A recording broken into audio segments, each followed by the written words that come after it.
gold as an anchor. It's called the sovereign exchange. But before we get there and I tell you a little bit more about it, I just want to share with you a little bit.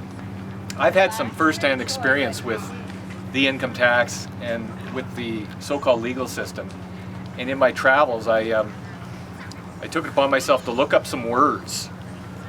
And there's some words that everybody really needs to look up at some point and understand, because one of the tricks of government or statute law is to redefine words from their natural and ordinary meaning. And a lot of you have probably been here, but the word act, for example, in a dictionary means a skit, a play, a fantasy. The word act in the Federal Government's Interpretation Act means an act of Parliament. So they've changed what an act is, a play, a screenplay maybe, into anything they can dream up. The word person in the Interpretation Act, and this is a good one, means a corporation. So everything you've ever been conditioned to think about as a person, someone that blinks, breathes, and bleeds, has been redefined for statute law or contract law. The word taxpayer in the Income Tax Act, a person whether or not liable to pay tax. And what was a person again? Corporation. Corporation. If they redefine person to mean goat, would it apply to you? So they're interesting terms. The word Canada, and I'll end this here, in the Interpretation Act, means the inland waters. It actually, word for word, Canada includes, actually Canada for greater certainty, includes the inland waters and territorial seas of Canada.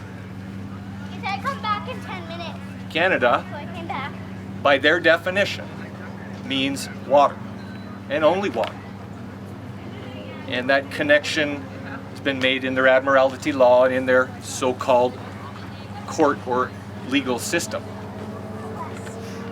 I've got a good friend here who helped me with my own case.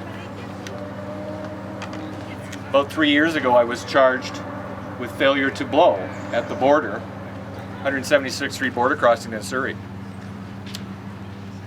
And I didn't. There were 2 other counts subsequent to that, levied against my person, so to speak, of assault of a peace officer. Most people probably would have run to a lawyer or had someone convince them to run to a lawyer to deal with these kinds of charges. And believe me, everybody I knew told me the same thing. I didn't. Instead, I met some people, I started looking up some words. I started understanding the difference between natural or common or the law of the land and what is civil or statutory or contract law. 2 different things. They need your consent to do the things you think they do to you. They do it all with our consent or by agreement. You've consented to pay the income tax if you're paying it. You've got no one to blame but yourself. You've signed a contract. Anyways, in my experience, I'll try and keep this short, I was eventually asked, after some paperwork went to the file and we identified some things that was wrong, grossly wrong with their case, specifically that neither of these cops had been interviewed, sworn a statement under penalty of perjury. There was no affidavit, there's no victim. In the common law, there really can't be a crime without a victim. So you can thus determine that over here, then, is what they're doing, is playing Monopoly. And there's a couple of playing pieces on this board, and they're inviting you to play this game. And one of them, in my case, is called Steve and James Merrill. Eventually got to the courtroom first day of the trial. The judge asked me if I'm Steve and James Merrill. I said no. But I said, on and for the record, the accused is in the courtroom. And in my left hand was a copy of the birth certificate. And I stepped forward and I gave it to the clerk. And the judge looked at the clerk and he said, let me see that. Then the judge looked at me and he said, what is this? I said, well, I understand it to be a bond, a security instrument. He said, oh, really? He said, yes. I said, flip it over and you'll find a red number on the back of it with a B in front of it. He does. Then I followed that up. I remember this distinctly. I followed that up and I said, when I wrote the government and asked them what that was, they wrote me back. The judge says to me, what did they say? I said, they told me it was a valuable token. The judge gave it back to the clerk and never said another word. He accepted my claim, effectively, that the accused was a piece of paper. Long story short, after I confirmed his oath, I said to the Queen, he said, of course, eventually. The next morning, the Crown jumped up, too busy all of a sudden to proceed after years of, well, a year and a half at least, of pressing and intimidating and sending paper. All of a sudden, on the second day of this so-called trial, Crown jumps up, they're too busy. The judge looks at me and says, Steve, because I permitted him to call me Steve the day before, says, Steve, you're free to go. Take that piece of paper with you. And I stepped up, because it had stayed in the courtroom overnight, and my friends and I had joked about what would happen if the accused got swept up by the janitor that night. I grabbed the piece of paper and he said, damn right I am. It's my valuable token. So I've had some experience with what these folks are talking about. Everything they do to us, they do with your consent. Don't give it to them. Look at what you're signing, if you're signing. Look up these words. Start with act, person, Canada, taxpayer, British Columbia. For me, it was really helpful. I went to the SEC website one time, sec.gov, and punched in Canada. Well, lo and behold, Canada's a corporation. That makes sense. They don't have any land. Section 25 of the Charter says it's all your land. It's all native land. And I understand a little bit from my friend Cal, who's helped me understand a document called the Royal Proclamation of October 7th, 1763, which is right there, front and center, plain view, Section 25 of the Charter. When you step into a courtroom, you're stepping onto a ship. Don't step in. Try and stay out. And the captain is the judge, and what happens on that ship, well, you can roll the dice. But try and stay out of there. And there's a way, and there's people here who can help you if you've got an issue with the so-called criminal code. Anyways, it's not what I want to talk about, but I want to share that. My name is Steve Merrill. Legal name, the name is Steve Merrill. People call me Steve. Since '94, I've been in the private commercial barter exchange business. I've been running and administrating private commercial trade networks. They're typically known as trade exchanges. What we do is create private accounts for business owners and individuals. We create a private currency that's tied to the dollar. It's par value of the dollar, called a trade dollar. And it flows around between the business owners who are members of the network. And the dentist can accept trade dollars, for example. He might hand 1,000 of them. He might spend 200 of them with an artist, 400 of them with a transmission mechanic, and still have 400 trade dollars left at the end of the month. He gets a statement at the end of the month from the private commercial trade exchange. Okay, this brings forward new business because what we do is create new money. There's another word that everyone should look up. It's in the Financial Administration Act. Money. And what's really surprising about the definition there is you won't find legal tender. So according to the feds, legal tender is not legal money. I use the term money because I believe we are the money, our sweat is the money, our capacity is the money, and whatever our trade or art form or healing powers are, that can be the money. There's a problem, though, with commercial trade exchange. I've been in the business 20 years. We started something new here about a year ago, and I'll tell you a little bit more about it. Trade dollars are pegged to fiat dollars. You all know what the word fiat means. Dollars created from thin air. Usurious money. And as the dollar hyperinflates, and I suspect, and a lot of us here probably suspect the same thing, as the dollar hyperinflates and they print to oblivion, they're going to destroy confidence in this faith-based monetary system. They're going to erode the value of everybody's savings. They've practically done it now. There's no point keeping any so-called money in a bank because there's no return. In fact, it's negative after real inflation. Definition of inflation, expanding money supply. Byproduct of inflation, a $10 beer. We all remember when a movie ticket was 25 cents. Today it's $12. It's the same movie. What's happened? The money supply has been inflated, dilutes everybody's purchasing power, everybody's savings, and everything costs more. It's really not too complicated. Money's in the Financial Administration Act, I mentioned that, and it's a good one to look up. It's a funny one, it's a spinny one. And Bill of Exchange happens to be part of the definition, which is a really good one. Then it might lead to the Bills of Exchange Act, which is, in my opinion, the holy grail.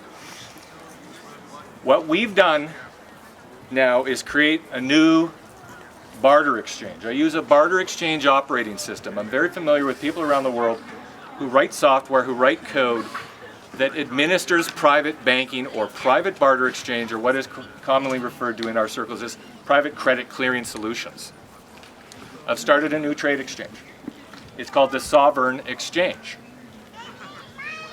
A sovereign is a representation of a gram of silver. It flows to the dentist, it can flow to the landscaper, it can flow to the artist, the videographer, the band. It can flow around and it can store value. The problem with our one-on-one barter system is that you may need $10,000 worth of dental work, but I only need $1,000 worth of apples. How do we settle the difference? How can I be secure that the $9,000 difference here is going to be secure tomorrow? Historically, great nations have been founded on a sound or hard monetary system. What made the Spanish Empire so big and strong that they could go around the world? Partly, it was silver, and the fact that their currency was based on something real. The British Empire got big and strong for a while. They still call their units of exchange sterling. They call them pounds. You could weigh them. You could be secure by their weight and their sound. And if I had a tuning fork, we could hear the sound of an ounce of silver, 31.14 grams in an ounce. And for those that haven't ever felt a 100-ounce silver bar, that's what one feels like. Feels a lot better than paper. It feels a lot better than paper. It wasn't that long ago that our coinage in the so-called country was silver. And you could tell by the sound that it was real. And I love the sound of silver. And this is my gift for Capilano. Oh. That's called a buffalo, and it comes from the U.S. Mint, but there's no denomination on it. It's 1 ounce of pure silver. So this is what we're doing. I've been selling bullion for years, and just about everyone who's ever bought bullion, that is gold in pure form or silver in pure form, has come to realization at some point they're going to have to do something with it. 99.9% of us have it buried in the backyard today. We're hoarding it. And you've been smart to hoard it. But we put together a platform that actually allows the hard money investor, what I call the hard money investor, to spend it. Use a gram-denominated private tender that can flow to any business owner or individual in the network. An artist can get paid by the guy who has gold. He can take delivery in grams to his account, digital grams, and this is the best part, at any point his grams can be converted to bullion, just like that. We'll have a Brinks truck deliver it to your door. I'm serious. We're new. We've got 10, 11,000 ounces of silver in the vault right now. Every sovereign is 100% secured by physical silver. And we publish on the website the bar numbers, the weights, and the years in the case that they're coins that are being held in the treasury. We call it a treasury. So that you can have 100% confidence that your money is safe. If you're taking off for South America or Ecuador, or going to Europe, and you want your bullion, you can cash out. So what's happening? In the last 3 weeks, the sovereign exchange rate, which we publish on the website every day, has gone from 89 cents on the dollar to $1.06. So if you had sovereigns in your account 3 weeks ago, you've now got 20% more horsepower in your account. You've increased your purchasing power by 20%. The exchange rate is not tied to government money, legal tender, fiat, or euros, or pesos, or any form of fiat money. It is tied to silver. As the silver price goes higher, reflecting the loss of purchasing power of the dollar and everything euro, everything paper, everything peso, which is happening all over the world today, your purchasing power goes with it. At any point, if you want your bullion, you fill out a form on our website. It's called the Settle for Metal form. Fill out what you want. Everything's delivered in ounces, so if there's 1,750 sovereigns in your account, you'd end up with about 55 ounces, 1 ounce coins from the Royal Canadian Mint or the US Mint or whatever we have in there. A silver bar is 3,300 sovereigns. That will never change. Silver could be $1,000 an ounce, I expect it to be, but a silver bar will still be 3,300 sovereigns because you're bidding for that bar with grams, not with fiat. So that's kind of a unique situation for us. We never have to change the bid-ask price for silver because we're using silver as a currency. Okay? I'll leave you with a thought here, and then I'll just let you let you know how it works, how we make a little bit of money. In 1825, a silver dime paid a day's wages. I expect before we leave this earth, at least in the physical form, that the equivalent of a silver dime will again pay a day's wages. The price of silver, like gold, is heavily, heavily suppressed. It's being kept down by a fraud that's going on in the futures market where there's no oversight by the SEC or the CFTC, these so-called regulators.